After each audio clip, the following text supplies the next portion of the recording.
It's a bountiful day in this hollow earth. A beautiful day for a hybrid. Do they shift shape? Boy, I feel great! Won't you be my cousin? Ew! Welcome, everybody, around this hollow flat globe to the most important meal of the day. Shrimp for breakfast! Ew! Let's go get that piping hot black cup of coffee going. Woo!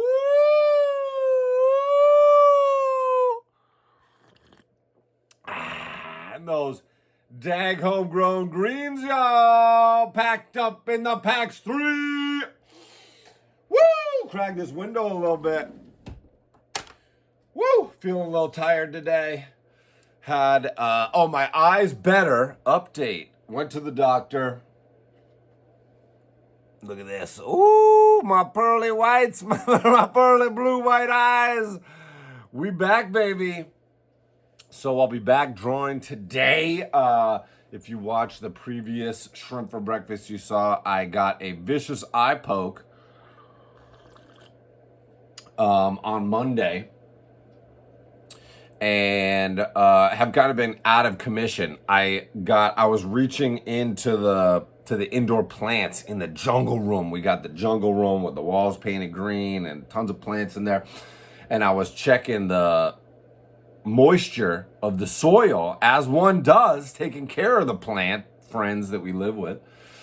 And I knelt down, and we have this, like, some of the plants have like a rod that helps keep them upright.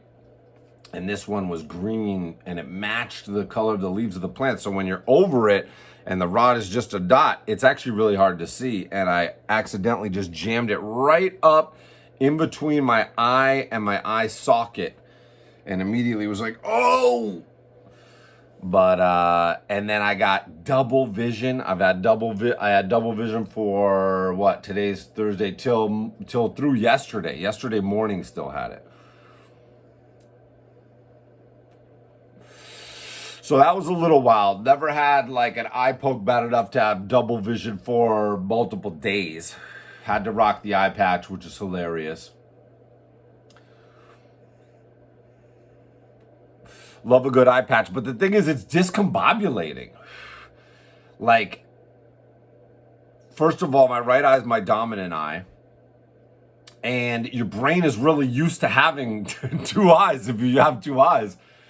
And as I was going through my day with an eye patch in just one eye, my left eye would get really tired. Like by the end of the day, it was strained and kind of, I kind of a headache, and I could tell my brain was really working overdrive to remedy, to heal the eyeballs, because it's all part of your brain. And when I would take them off and I had the double vision, you could just tell your brain is like trying to integrate that information. And every time I would take them off, it'd be getting a little bit better. And then yesterday morning,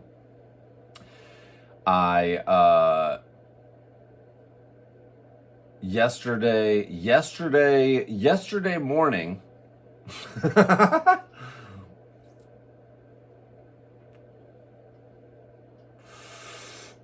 then yesterday morning, when I woke up, I pretty much just left the eye patch off because it was getting a lot closer together. And then, it just kind of started to, throughout the day, get better and better. And just around the periphery, it was a little messed up. And still, when I look up this way, it's still sore. I can feel like the bruise, like the eye bruise or the eye muscle bruise or whatever that happened when I got jacked in there. So pretty crazy. Got a sketch done for one of my posters, and that was a little weird, but it's very awkward to just draw with the left eye. So I didn't even try that hard. It kind of was like hurting my brain, and I could tell I was going to get a headache pretty quickly if I tried to work with only one eye.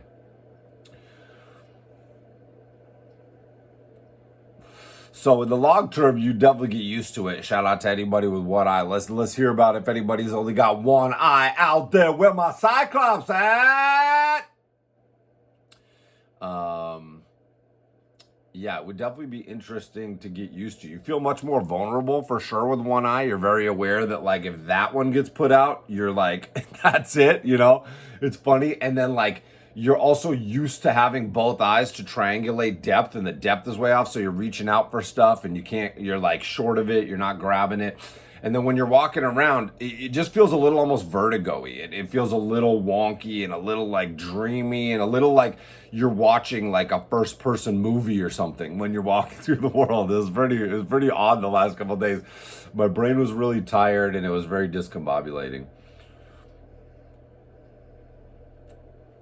But we made the best of it. Got some other stuff done. Shot off some emails. Chilled out, relaxed, recuperated, you know what I'm saying? Never be afraid to recharge, right? This is a thing that a lot of people in the animation industry especially don't know how to do.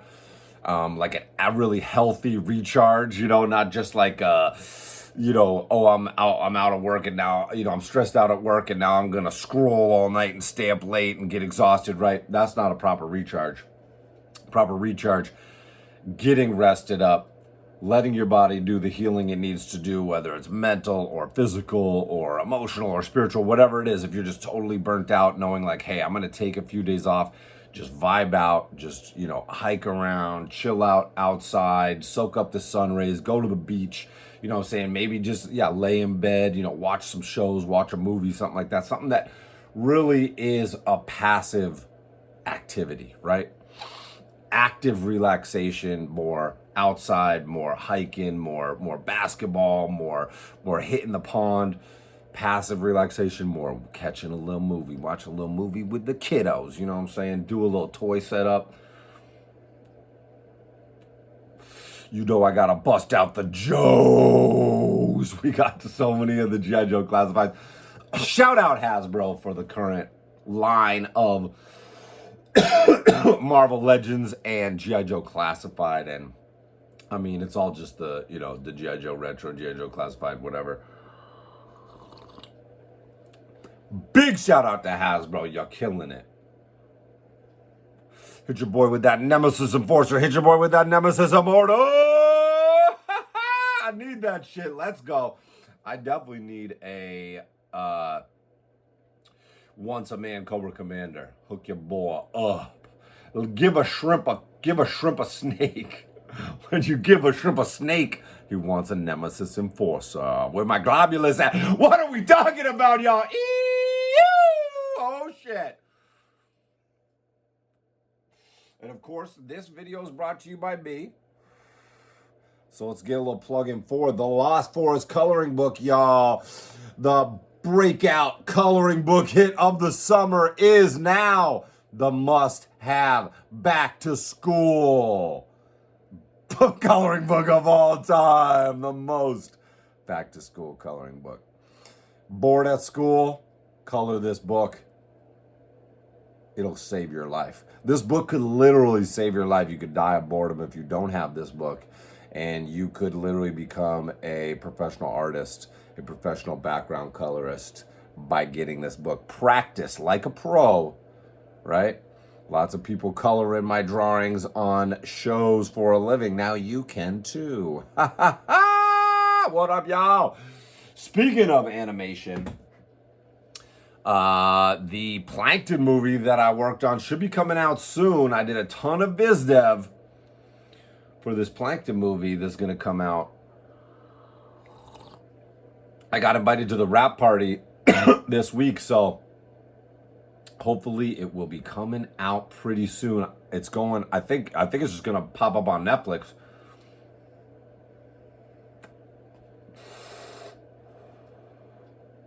So that should be pretty tight. I got a lot of work to share for that. That will be a lot of fun.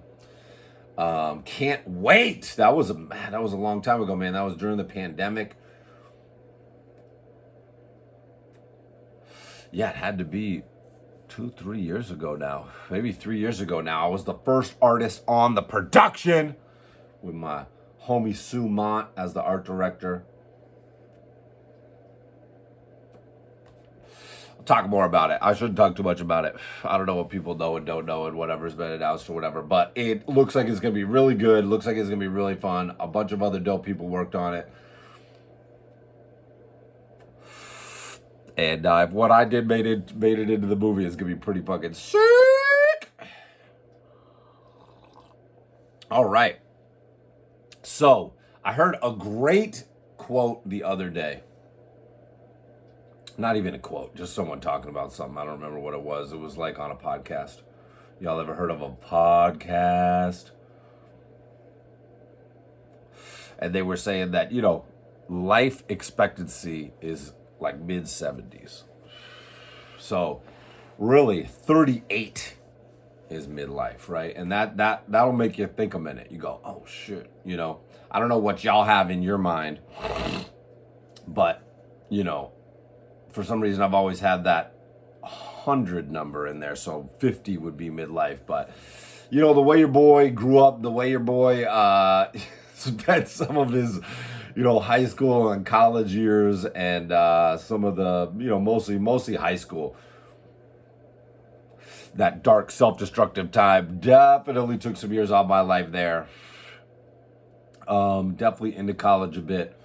And then, if you like to drink, you're sipping those extra days away, which I'm definitely, more and more every day drinking less and less. More and more, less and less, right? I've willed it down now to pretty much social drinking. But even now, man, I'm really vibing on these THC beverages, and I can really see myself just flipping over to drinking really a 1-for-1 swap in most scenarios, just drinking them THC sippers. I think now that I'm firmly in that summer rooster phase, that the alcohol the sleep and my gut, it just fucks me up. I'm like taking 20 shits in the morning. I'm not sleeping right. It's not a good scene. Where my summer roosters at? Woo! So the idea of 38 being midlife is very interesting because, I'm sure a lot of people out there are getting towards that age, or are that age, or past that age, like this old man over here, this old man in the mountain, this young man in the mountain. And everybody's like, oh, this person's 50, or this person's, or my dad died in his, early 70s a couple years ago. And people, oh, he's so young. Like, yes and no. Like, if you're close to the average age of mortality, the median age of mortality, you, first of all, have had an epic life because you've reached the top end, which is amazing, right? It's fucking hard to live that long. I feel very, thankful and grateful and privileged to have made it this far, especially with how reckless and self-destructive and thrill-seeking I've been at times. That H in that ADHD, really, I got my money's worth out of that H, baby. And there's echoes of it still even today. At the last Ghost Fest, we had a little reckless behavior going on, as always. But we're getting better at it. But thinking about 38 and wherever you are, right? So if you're 25, you're a third of the way through this thing, right? At best. I mean, at probably best, right? Now, my grandma is 98? She just turned 98. My grandpa lived into his mid-90s. My other grandma, Nanny, lived into her 80s, I believe. My dad lived into his 70s. My other grandfather died, I'm not sure when my dad was in his 20s, so must have been younger. He must have been in his, 50s. or maybe even younger because it was the old days. But there's not a lot of time to waste, you know,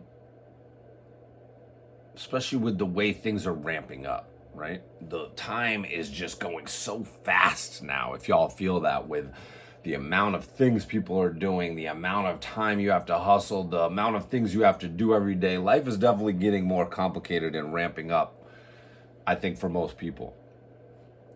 So the idea of 38 being that middle point, let's get it going, y'all. What is the plan? If you're not there yet, what do you want your life to look like when you get there, right? When I was in my early 20s, right out of school, I really started putting my mind to the vision of what I wanted in my life to look like at this point. And it looks like that, right? But it's not by accident. It took a lot of daydreaming, and then it took a lot of mixing that idealism with realism, with setting a plan to paper and setting the plan to practice. And as I was talking about last time, sitting up on Mystery Mountain, building, sleeping in a tent, building my first cabin on my cousin's property, really being compelled to do that, called to do that by my intuition, not even understanding the full scope of it, really starting to kind of create that vision then, but feeling very confused and lost even at times, being like, why am I doing this? But every time I looked at why, the intuition was like, this is the path. This is where the nostalgia is. You love this shit. This is where the power is. If you can create your whole life like it's an illustration from scratch, make your whole life unique, make your whole character unique, do things that other artists aren't doing, then you will stand out. Your work will stand out. Your work will be different. It will have a unique voice, right? Staying true to yourself. I've always been different. And to continue down that different path, right? Continue down that unique path. Get that machete out and bushwhack. For me, that was that path, right? Everyone's intuition is different. I'm never trying to talk y'all into my path or my, what I'm saying. But if one thing I say kind of ding rings that bell for you, then that's good. As I've had many different people in my life, teachers, artists, whatever, writers, musicians, people that I know, people that I don't know, have said various things that ring that bell, that life talking to you through other people, life talking to you through events, keeping your head up and looking for those signposts of where to go next, right? It all creates a story. It all makes sense. A lot of times in hindsight more than foresight. A lot of, as we said, my journey has been counter-logical but pro-intuitive, right? It would be using the wrong words to say it was counterintuitive, because it was purely intuitive, right? Absolutely pure intuition, to the point where I don't even know exactly what's happening, where I don't even know exactly what's going on, but accepting it. And that's real, because nobody knows what's going on. Nobody knows what's around the corner. Your life could end today. Your life could end tomorrow. Challenges are waiting just around the corner for you, no matter what your lifestyle is, right? No matter if you're rich or poor or this or that, or organized or unorganized, or lost or found, or, however you want to think of your own story. But thinking of your story is important. It was when I really started to see the story of my life coming together where I kind of knew where I wanted it to go, what kind of character I wanted it to be, and what I wanted it to really look like in this middle portion of my life, right? This midlife. If you get to midlife and you aren't there, I notice from people around me that there is a huge pressure, not unlike a girl who wants to have, or a person that wants to have a baby and has this biological clock ticking, right? Because of the functionality of their body and evolution and design. So, right? Not unlike that, where you're like, oh man, all this pressure. Now I really got to find the situation, this person, this place where I can, where I can bring life into this world, where I can have kids, right?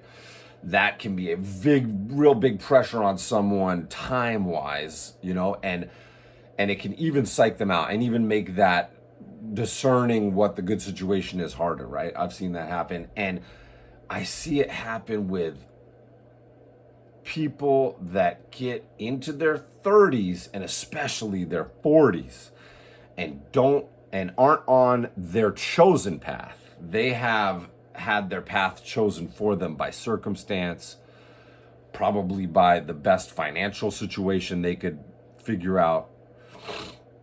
Probably not, we're talking people that are not pursuing their passion as a daily practice, right?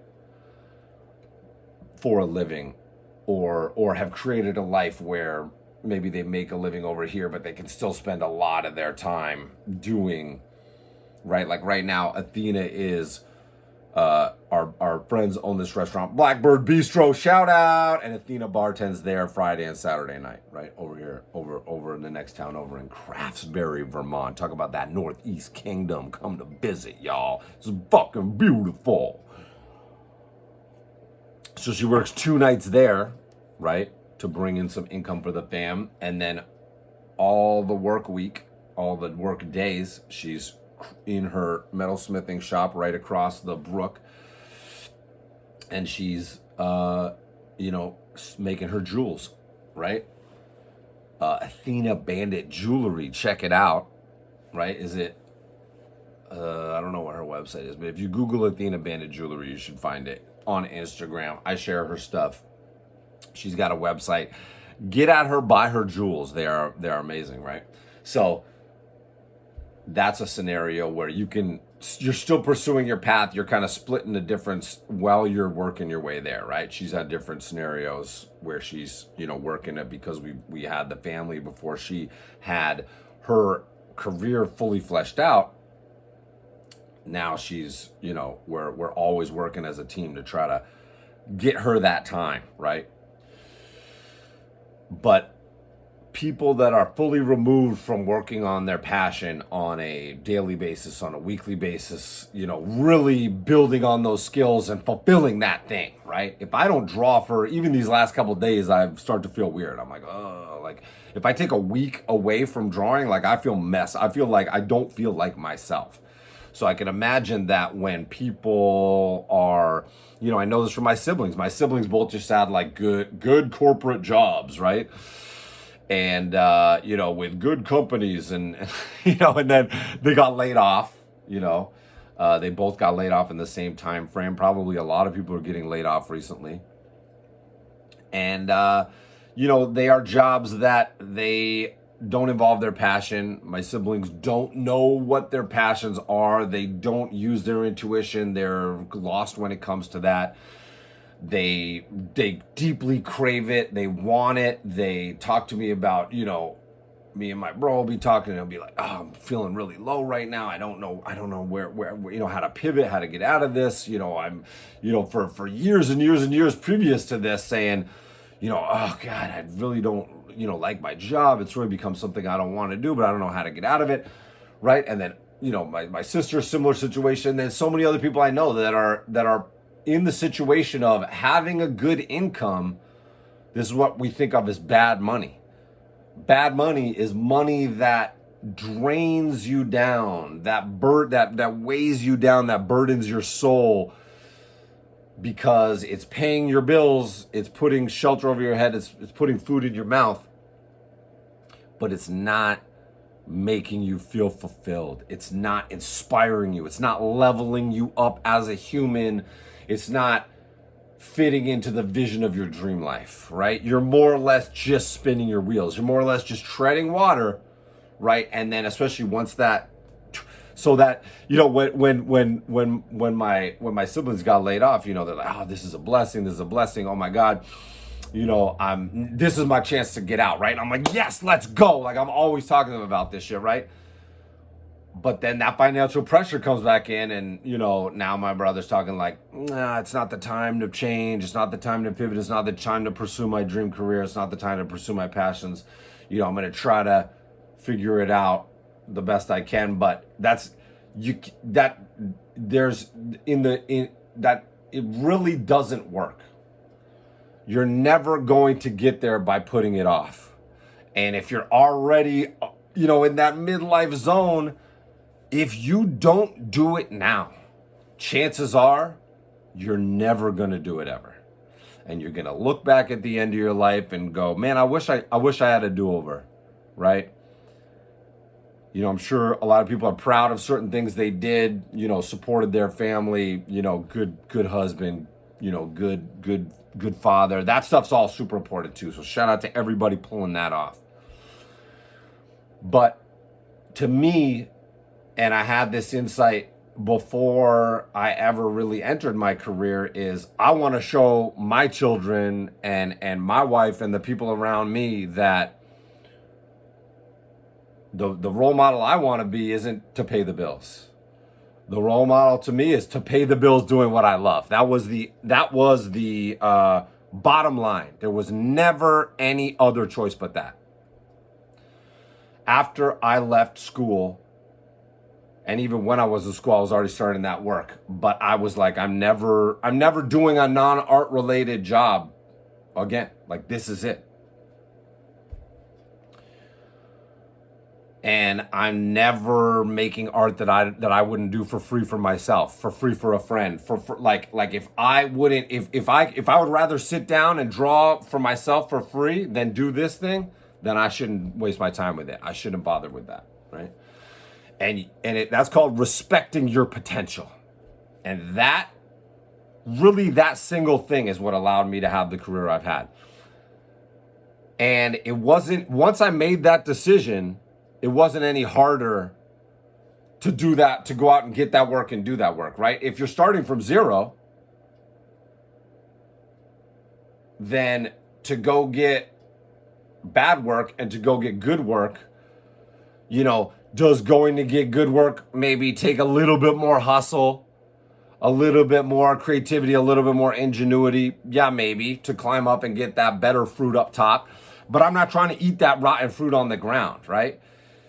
So many people just grab that rotten apple and eat it on the ground, and they live this life of sitting there eating rotten apples and pretending that that's good enough, when you could just climb up that tree, sit at the top of the tree, eating that ripest, juiciest apple, chilling with the birds in this beautiful view and this beautiful sun shining on you, and feeling like $1,000,000 and being like, this is what life's all about, right? Rather than sitting underneath the tree in the shade eating the rotten apple. That's the difference between the career that is just good enough to pay the bills and the career that pays the bills and respects your potential, honors the absolute amazingness and improbability of your life and the things you can do. I mean, think about it. You could literally,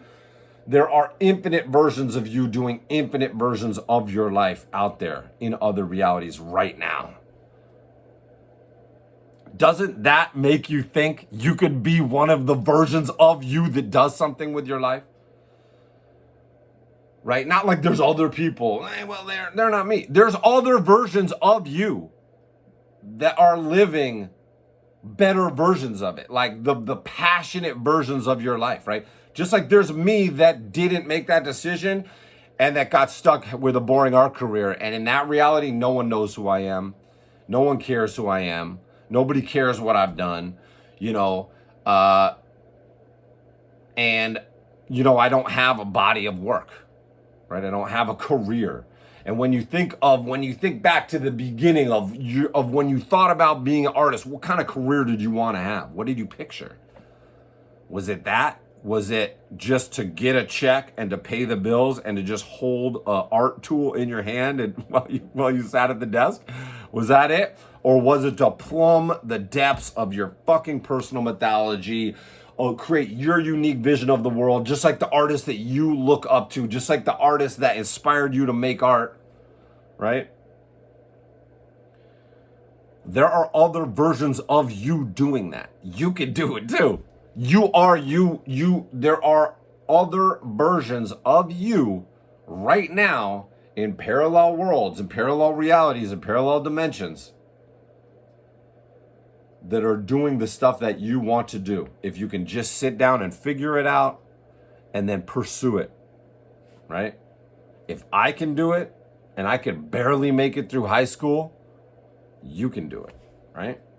I'm a total dum-dum I'm a total fuck up. Y'all know. Anybody that actually knows me knows that that's true. But because I created my own reality, because I made my own game, because I built a life of all the things I love to do, it's irrelevant. Because I'm only bad at their game. And I'm a world champion in my game. Right? So if you're not feeling like a world champion, then maybe you're playing the wrong game. Maybe you're putting all this effort in, but you're in the wrong game. Right?